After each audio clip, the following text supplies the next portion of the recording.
আসসালামু আলাইকুম। আশা করি সবাই ভালো আছেন। আলহামদুলিল্লাহ আমরা অনেক ভালো আছি। সো আজকে আপনাদের সাথে শেয়ার করব অন্যরকম একটা রেসিপি। এখানে আমি পটল আর আলুগুলো ভেজে নিয়েছি, হলুদ লবণ মরিচ দিয়ে ভেজে নিয়েছি, আর তার সাথে একটা ডিম নিয়েছি। ভাবতেছি কি দিয়ে কি করব, পটলগুলো নষ্ট হয়ে যাচ্ছে, তার জন্য একটা ডিম দিলাম, মানে এক বেলার জন্য।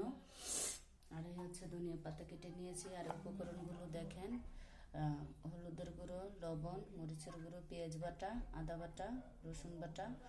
তো এই উপকরণ চলেন বসিয়ে দিচ্ছি। তো দেখেন তেল দিয়ে দিলাম, এবার উপকরণগুলো কষিয়ে নিব।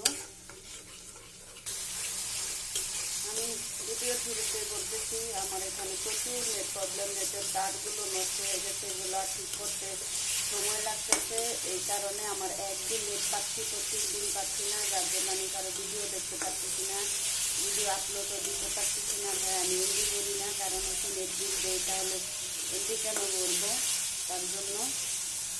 তো দেখেন আমার কষানো হয়ে গেছে। তারপর আমি একটু পানি দিয়ে দিয়েছিলাম। এখন আমি ভিজে রাখা পটল আর আলুগুলো দিয়ে নেড়ে চেড়ে একটু ঝোল দেবো। এগুলো একটু কষা, এগুলো কষানোর জন্য একটুখানি ঝোল দিচ্ছি। তো দেখেন খুব সুন্দরভাবে কষানো হয়েছে, কালারটাও কত সুন্দর। আমি একটু ঝোল দিয়ে দেবো, কারণ যেহেতু ভাজা সব সিদ্ধ করা। প্রতিদিন একরকম করে খেতে ভালো লাগে না, মাঝে মাঝে একটু ভিন্ন রকম করতে হয়, তাই এটা ভিন্নভাবে ট্রাই করলাম ডিম দিয়ে।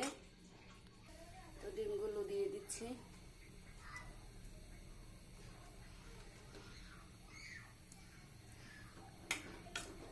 একবারে হতে থাক। তো দেখেন হয়ে গেছে তরকারিটা আমার। ধনে পাতা দিয়ে দিচ্ছি। এখন 2-3 মিনিট থাকুক, ধনে পাতাটা সিদ্ধ অবধি, যেহেতু এটা বেশি ধনিয়া, তার জন্য একটু সিদ্ধ হতে হবে। তো দেখেন অবশেষে রান্নাটা শেষ। কালারটা কত সুন্দর। আমার ভিডিওটা ভালো লাগলে চ্যানেলটা সাবস্ক্রাইব করে আমার পাশে থাকবেন। আল্লাহ হাফেজ।